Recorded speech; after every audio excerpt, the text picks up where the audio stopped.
accroche-toi, on y va.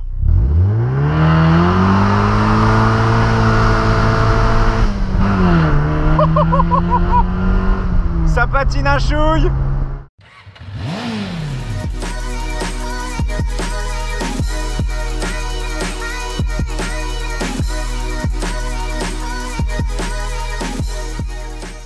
Hey yo, salut tout le monde, c'est Lord Puma. Alors aujourd'hui, nouvelle vidéo avec un joli ciel photoshopé en décapotable. Donc je pense que vous aurez reconnu un peu l'intérieur. Nous sommes sur la MX5 NB. Je crois qu'il a changé un truc sur la ligne.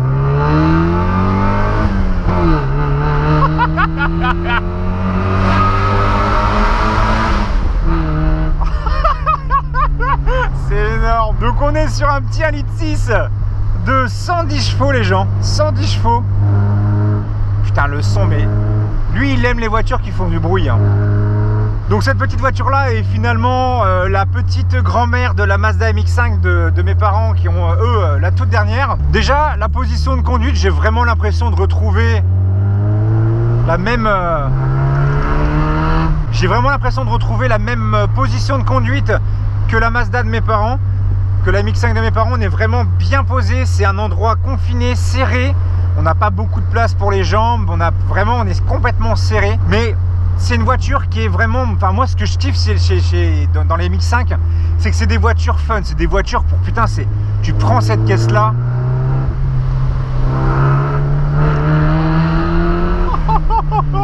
Eh, y a pas à chier. Restez bien à la fin de la vidéo parce que je vais vous faire le son de l'échappement, ça va être du n'importe quoi.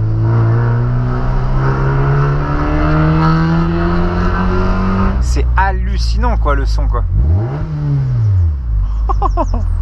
Hop, allez on y va. 110 chevaux, entre 1000 et 1100 kg.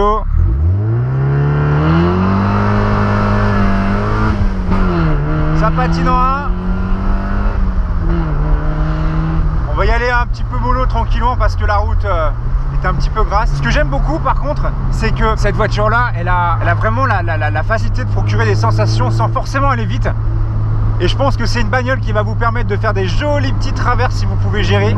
On 110 chevaux, on va dire, on les ressent à moitié. Après je pense que ça doit être 110 chevaux un petit peu malade. Par contre ça joue du cul un petit peu de l'arrière. Bon après niveau intérieur, on n'est pas sur des sièges baquets. Enfin très semi baquets on va dire. On est sur une voiture des années 2000. C'est sûr que l'intérieur etc fait un petit peu cheap. Il n'y a pas de climatisation dessus. Descente, on y va. Niveau freinage, oh il y a l'ABS. Il a changé ici son système de radio par rapport à un système sous Android pour pouvoir mettre sa petite musique, aller sur internet, tout ça. Et il y a même le petit boîtier 4G ma gueule.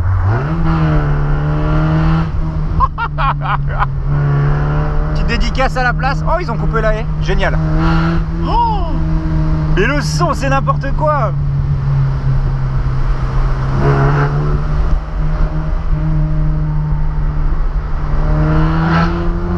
Après cette voiture là, je pense qu'elle va faire parler parce que je sais pas si vous voyez un petit peu à l'avant. Vous voyez un peu à l'avant là, regardez.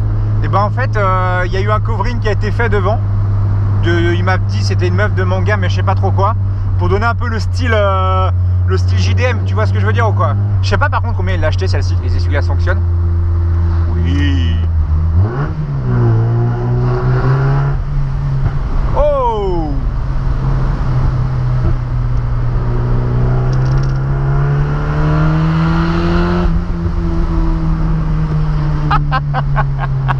C'est énorme cette bagnole. C'est juste énorme. Bon, comme d'habitude, personne derrière. On va tester. Écoutez-moi ça justement. Regardez, warning. Voilà.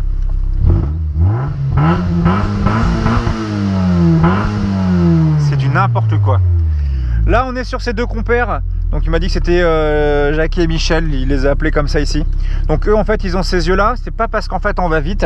C'est surtout parce qu'en fait, ils ont les oreilles déglinguées avec le son. Donc, ils ont les yeux qui sortent des orbites tranquillement. Allez, on va voir ce que ça va donner. Accroche-toi, on y va.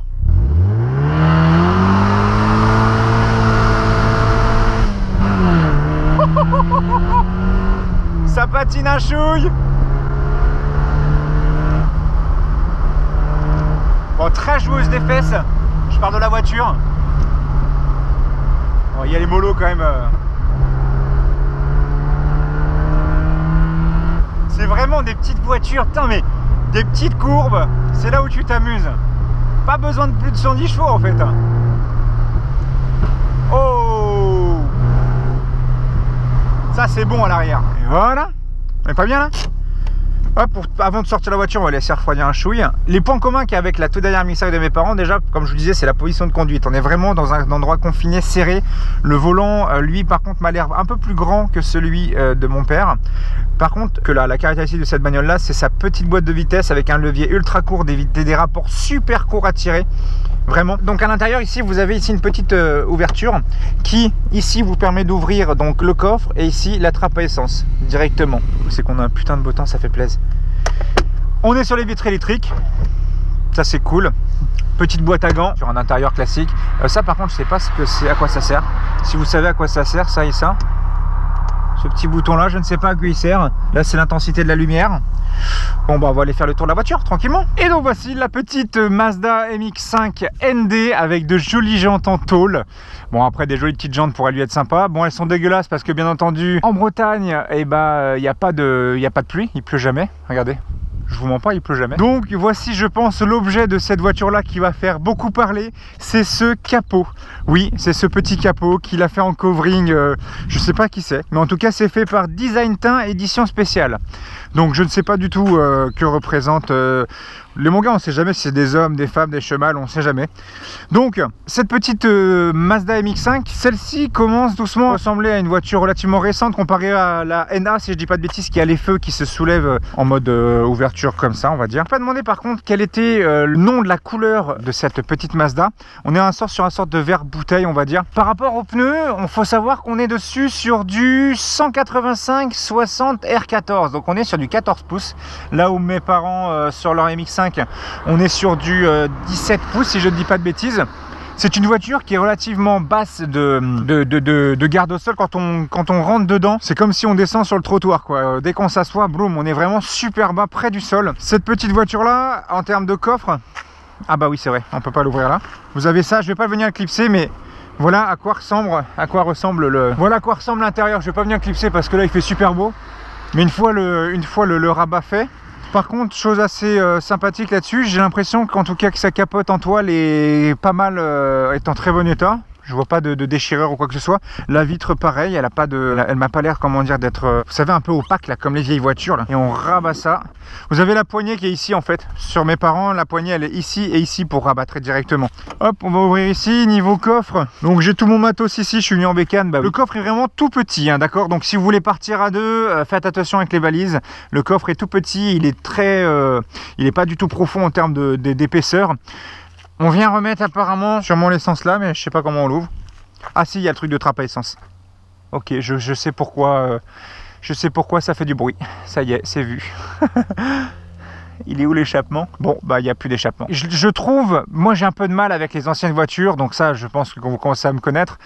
Je les teste parce que vous voyez, physiquement parlant, c'est pas celle que je préfère en termes de design, mais par contre, en général dans les vieilles voitures, c'est là où on a les sensations les plus fun parce que c'est quand même n'importe quoi ces petites voitures là. Il y a de la sensation, il y a de la... Je sais pas, c'est vivant, tu vois. Mais par contre, ça serait moi je préfère les voitures où c'est vraiment confiné, c'est luxueux, on n'entend pas le bruit, on a vraiment un son clair, etc. Pas de petits bruits chelous. Bon après, c'est voilà, chacun voit comme il veut. Alors les professionnels des MX-5, vous pouvez me dire à quoi c'est ces sortes de petits ergots ici, là et là. Est-ce que c'est pour venir mettre un porte-bagages à l'arrière? Je ne sais pas, je ne peux pas vous dire. Donc voilà, avec le petit capot qui est là, hop.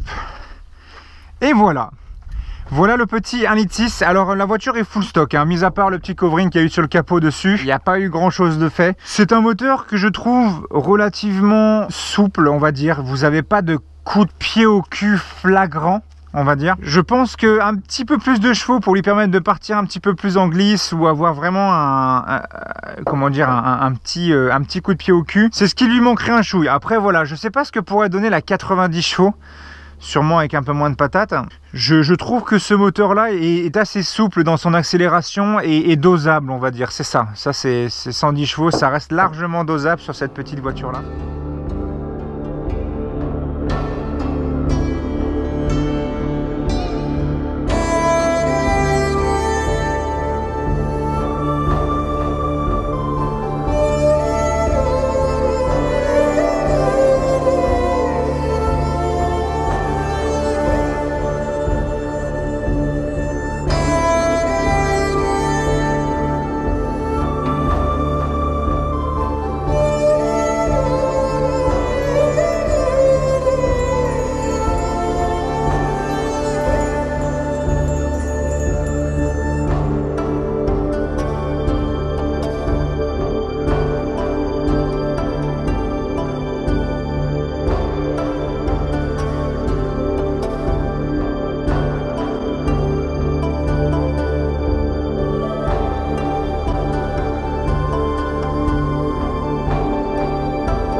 Et voilà, après ce petit moment de son assez sympathique. Oh. Doucement la Miata. Donc moi je trouve que c'est vraiment une bagnole qui va te permettre, tu la trouves pas très très chère celle-ci, et elle pourra te donner des sensations relativement sympathiques. 110 chevaux pour un jeune permis, bon c'est pas énorme. L'avantage c'est qu'on est sur une vieille voiture. Déjà de base vous aurez la carte grise divisée par 2 parce que c'est une bagnole qui a plus de 10 ans déjà, donc la carte grise va faire beaucoup moins mal aux fesses. Il faut faire gaffe parce que tu sais que l'arrière sur une route un peu mouillée. Allez.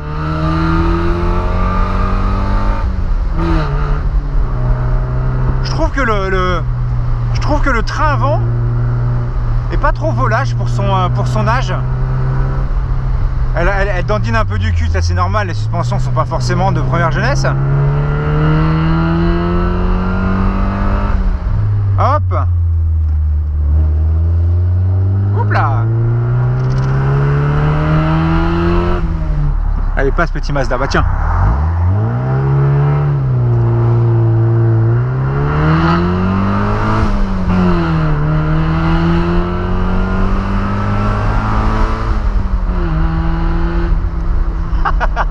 Le cycliste il se demande mais c'est quoi ce barou bordel.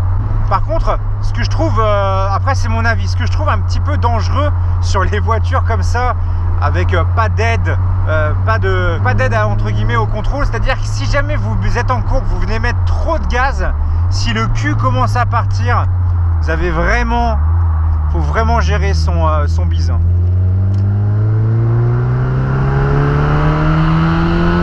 Allez les écureuils, debout.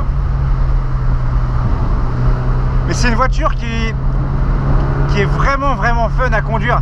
J'ai vraiment kiffé la Mazda MX-5 de mes parents parce que vraiment c'est une bagnole, voilà, elle est faite pour ça, pour les petites courses, pour aller s'amuser, pas forcément fait pour la ligne droite. D'ailleurs je sais pas si vous avez vu sur YouTube cette vidéo là, c'est la vidéo en fait où un mec il a, je crois que c'est la même que celle-ci, c'est un japonais qui a mis un pot d'échappement mon gars, mais il est comme ça vers l'arrière et il s'amuse à faire jingle bells avec les échappements sur la 4 voies.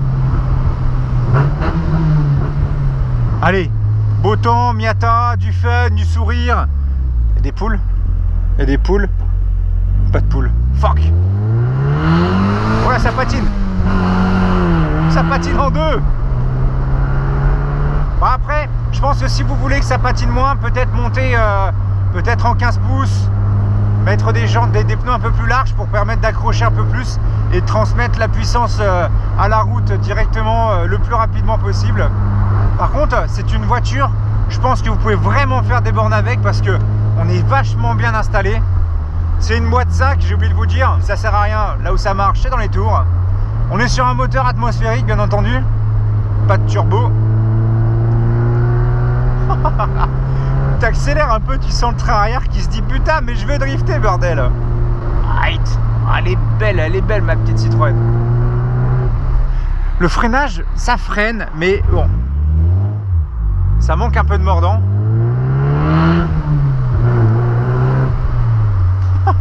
Par contre, ce que je kiffe avec les cabs, c'est pour ça que j'adore les cabs, c'est qu'on peut vraiment profiter du son de la bagnole. Et puis on est bien, tu vois, si tu mets le chauffage à fond, au chaud, puis t'es bien, t'es dans ton petit cocon, ça fait bien plaisir ça. Je vais pas aller là-bas parce qu'il y a des travaux et que c'est fermé, donc je vais devoir passer par là. Bon, et bien, pour les personnes qui sont encore présents à ce moment-là de la vidéo, déjà un grand merci à vous d'être arrivés jusqu'à là. On va lancer le petit hashtag Puma Miata, hashtag Puma Miata. Et ben voilà, les gens qui sauront, mettez ça en commentaire. Et surtout, montez le son, parce que je vais aller vous mettre la GoPro à l'arrière.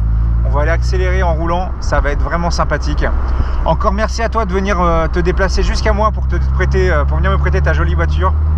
C'est vraiment fun. Si vraiment les gens, vraiment, envoyez-moi un mail sur lordpumatest@yahoo.com. Je suis vraiment en recherche de voitures, de motos, de trottinettes électriques, de vélos électriques, de motos électriques, de ce que vous voulez. Quelque chose vraiment, j'ai envie de montrer du contenu. Même c'est pareil, vous avez vu la vidéo comment dire, du kart cross. Et ben n'hésitez pas à venir me montrer d'autres passions, d'autres choses mécaniques qui ne sont pas forcément connues du grand public.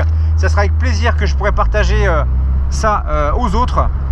Donc montez le son les amis, je vous dis à bientôt, équipez-vous même par beau temps et je vous dis à très bientôt. Allez, bisous tout le monde et monte le son.